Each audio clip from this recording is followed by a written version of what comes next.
Yo, what's going on, y'all? I'm your boy Testify. I'm Nspyre. And y'all tune into another episode of Aggra-Culture. Where we're aggravating the cultural norms. Let's explore, what we're used to, figure out what's working and what's not working, and, make some new paths. You know what? I'm make glad. Some changes. I'm actually glad you brought that up, because I think we kind of got caught up a little bit in the first couple of episodes. Definitely. And we didn't even really get an opportunity to really break that down. Now, just so y'all know, this topic on this episode is actually relationship culture. We're going to get into that, but I do think it's very important that we kind of take a pause and get back to... a little bit. Yeah. And so, agriculture.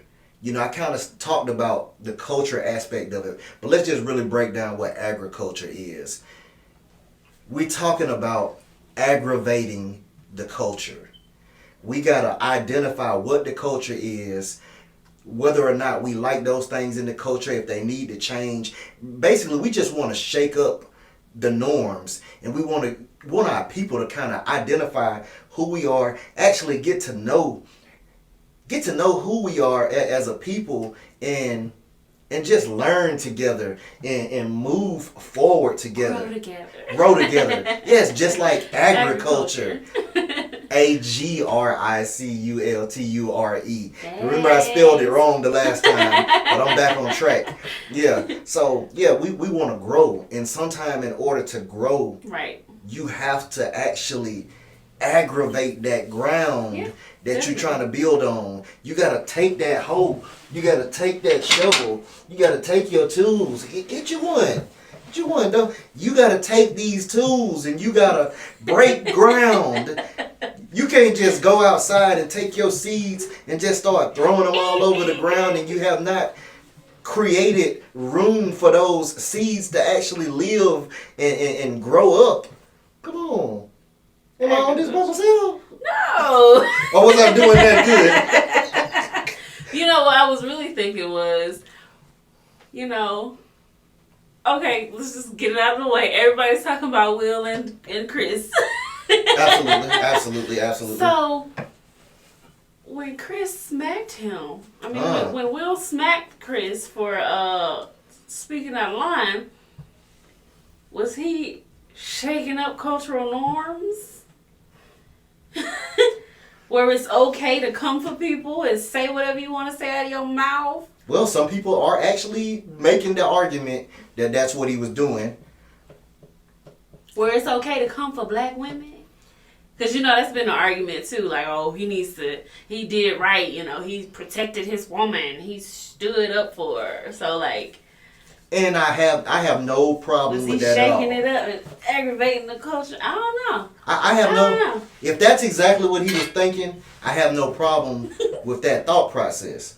But, like I've told a lot of other people, you're talking about a man and a woman both who've been in the entertainment business literally their whole lives. Who are full aware. This is not the first time they've sat down at these award shows. Right. They sat and they laughed at other people's expense. Exactly. So when you start talking about that type of experience and that type of longevity in their careers, knowing what it is to be a comedian, knowing that culture, knowing that particular job, knowing that culture, knowing comedy culture. Come on now, and award show culture. It's standard in award show culture. It's standard in that culture. For a comedian to host, to keep everything light, moving, to keep everyone entertained throughout the night, right? And normally at a comedy show, there's a bunch of rich people together in a room, giving each other accolades. Right. And that can get stuffy, like. And I think a lot of times, us being the common people, a lot of times we don't really have an idea of what's really going on. Definitely don't have the same perspective. Right. We're not in those privy places. to those rooms Exactly. and what that culture is Exactly, like. yeah. And I was talking to some guys the other day, and I was trying to tell them, I think one of the things that Hollywood is trying to do when they bring out their comedian and they laugh at whatever's been going on in the news with those celebrities is they're humanizing the celebrities. Because we as the common people who Put watch them them on these pedestals. Right. But when we make them if we can laugh at them, if we can laugh at their situations, then it kind of humanizes them. So I get what you're saying. And so with that being the culture of award shows and comedy, I just would have expected that two people who've been in that business that long, understood what it is. You get what's going on. And, a lot of people would, say, Chris had to come in because, he plays to the other side a lot more. A lot of people have given him the term coon. Come on. But basically they call him a coon. And I don't know if you saw the video that they've been sharing, but of course they're resurfacing moments where he has been in a room full of white people dropping the N-word, and there is no correction about it. There's no, you know what I'm saying? Like, so does this even have anything to do with what happened on that stage that night? Or, And so with that being said, unfortunately, all I know is I don't take too kindly to that particular I don't either. event. Unfortunately, we don't have the luxury of knowing That's true. if there's deeper rooted issues there. Exactly. We weren't there. We're not a part of it. So the only thing we can know. All we can do is speculate, right? And the only thing we can do, any of us can do is speculate, and that's what the whole world has been doing. Is judge the situation that we saw. Yeah. So what did you see? What I saw was please don't do it. Look, I've been thinking the whole time, like, oh, let me slap him and see how he reacts. What would you do if I slapped you? Nspyre just slapped the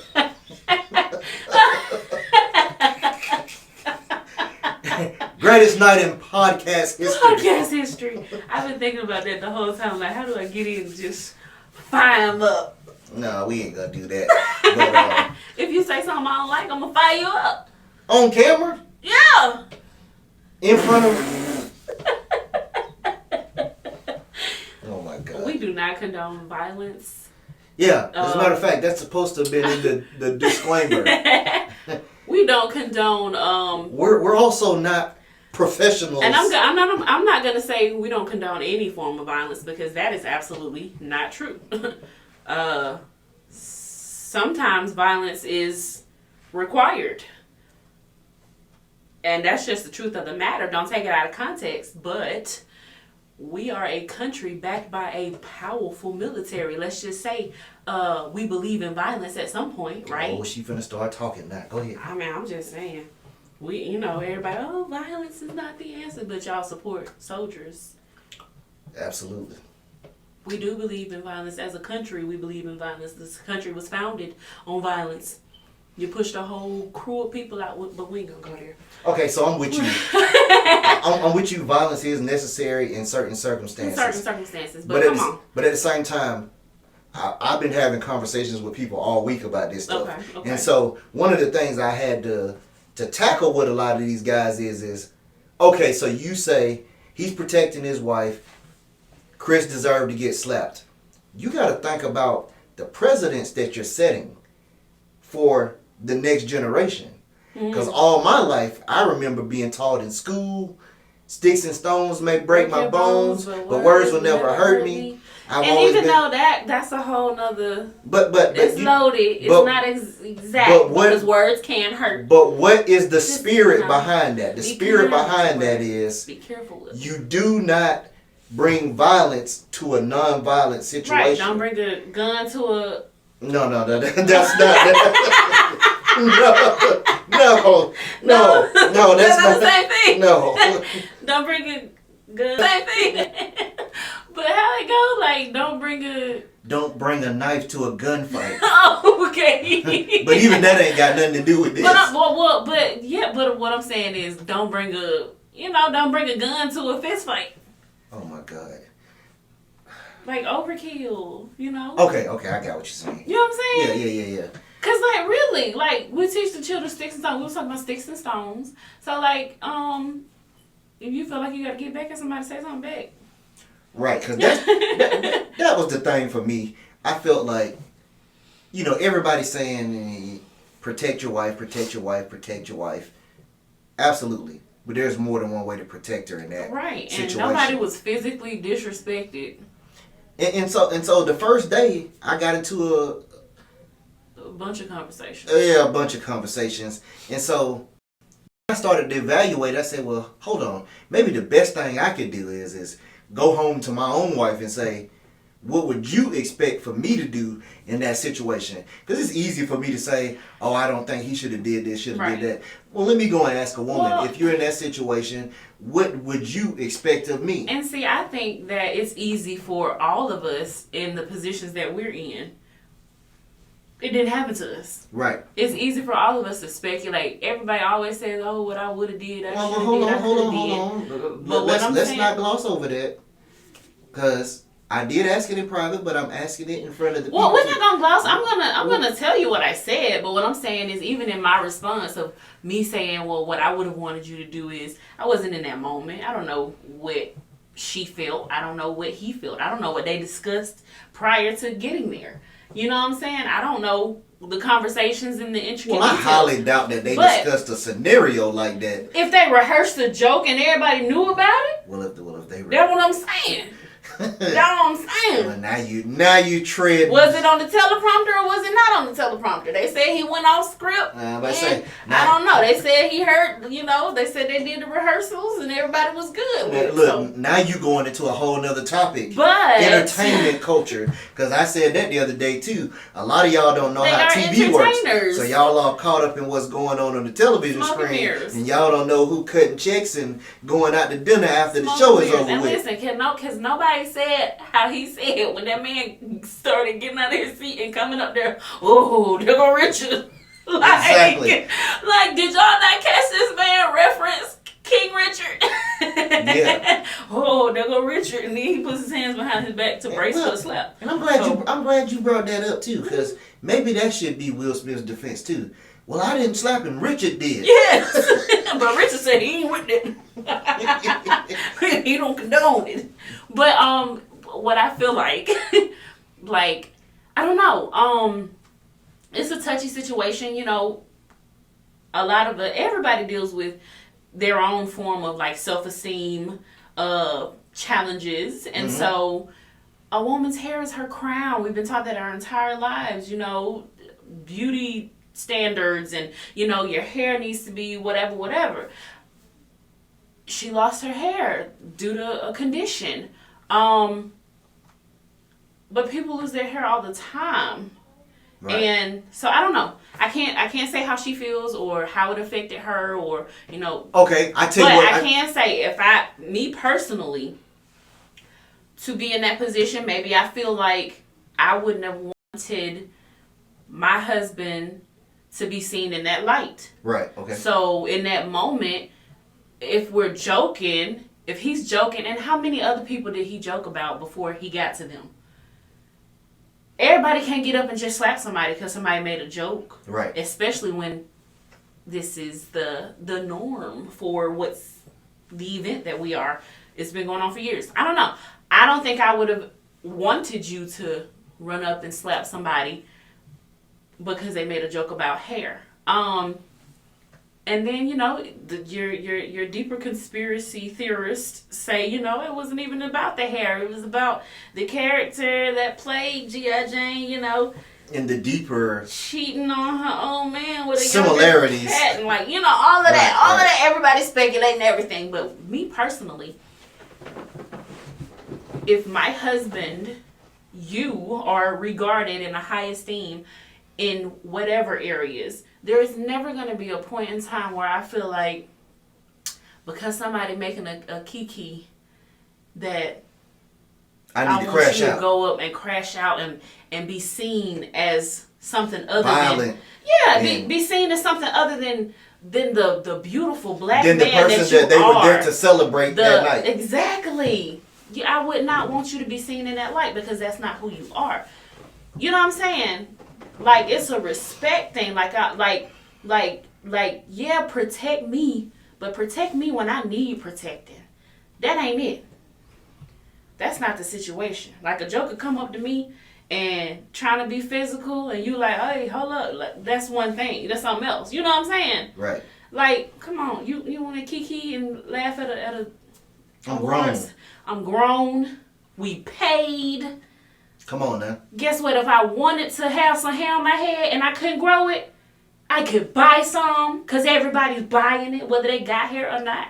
So, like, well, I don't know. And so that was what I was about to get on too, right? And please, y'all gonna have to bear with me on this one. But I had to go and do a little bit of research the other day too, because as a black man, raised with, by, and around black women my whole life, I've always heard of and been aware of the illness alopecia. Mm-hmm. But I gotta be honest. This week, I was shocked and appalled at all of the people talking about alopecia as if it was stage 4 cancer all of a sudden. Yes, I understand absolutely what hair means to African people I think as a whole. Yeah. But let's not start talking about, oh, you made fun of alopecia like she had received a death sentence from the doctor. Right. You know what I'm saying? And, right. And hold up, and let's take it a step further. We talking about somebody, it ain't even like she looked bad. Right, and she's always worn short hair, so I don't even think it was when I heard it, I didn't think, oh, he talking about her alopecia. You know what I'm saying? Well, neither did I. I'm thinking she looks like G.I. Jane. She got a little buzz cut, you know. Right. Oh. Because would the joke have been that bad had there been no history of alopecia? Right. Had he hit Amber Rose with the same joke? Right. Would it be an issue? Does the alopecia become the excuse? Exactly. As to, oh, well, you shouldn't have said that. Because just like you were saying, like, how many times, you know what I'm saying, like, growing up, people say things and they're unaware of any kind of underlying condition, right? Like you said, with your mom passing at a young age at 13. Right. Like, you at school and kids throw a yo mama joke. Right. I'm gonna be honest, y'all. I done hit him with a yo mama before. Mm-hmm. Oh my God. And listen, it ain't even something that, you know what I'm saying? It wasn't me saying it like, oh, malice or anything. It was a natural reaction. It was a natural, like, that's something, it was a cultural norm, right? We grew up throwing yo mama jokes. And so, like, y'all, I cannot listen. But I'm gonna tell y'all what the funnier part of that is. It messed me up so bad. The funnier part is that when I get to then be like, dang, bro. He messed me up so bad.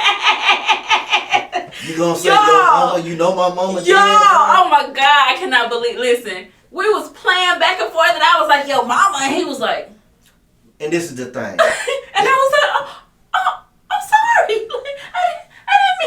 I didn't mean that. I did what I was trying to say, and he was like, man, you just. And then he busts out laughing. I'm like, what? Like, listen, I wasn't trying to offend. You know what I'm saying? And so, but something as light and innocent as that. And that's the point that we're trying to make here. Right. Now. Like, I could have acted out in all kind of ways. But this is the thing. And then the excuses. My mother has been passed away from this world since 1995. I know that you didn't mean to hurt me by saying that. Right. So why would I then respond? Right. You know, like I thought otherwise. Right. Like I responded like I knew what it was. Right. Like, it was meant to be funny, so then I met it with humor. Right. You know what I'm saying? Right. And truthfully, in that situation, Will Smith is he's such a seasoned veteran at this. Right. He could have met him with some form of Right. comedy or humor. And that's why I would have been expecting more, you know, or to just laugh and keep going because he was going on to the next joke. Right. You know what I'm saying? I don't know. I think I think stopping and responding made it way bigger than it needs to be because here we are talking about it, right? Right.